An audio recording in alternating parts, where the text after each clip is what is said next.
செய்தவனாக பெருமாள் இருந்தாலும் எங்களை எப்படி அவனோடு நீ சேர்த்து வைக்கிறாயோ அதே போல் சமை தொண்டருளி பொறுமை கண்டருளி கண்ணனிடத்திலே நீயும் சேர்ந்தருள்வாய், அவனை உள்ளே அனுமதிப்பாய்.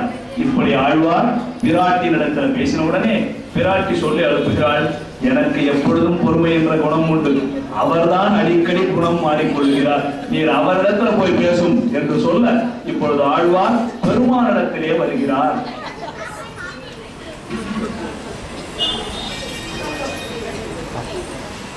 உயர்வர உயர்நலம் உடையவனே, மயர்வர மதிநலம் அருளினவனே, அயர்வரும் அமரர்கள் அதிபதியே, எம்பெருமானே, சகல ஜகத்துக்கும் தலைவனானவனே, காரியபோதனானவனே, கருணா சாகரமானவனே, எங்களுக்காக நீங்கள் இந்த காரியங்களை செய்தாலும் உலகமானது இதற்குமே உங்கள் பிரிவை தாய்ந்தார்.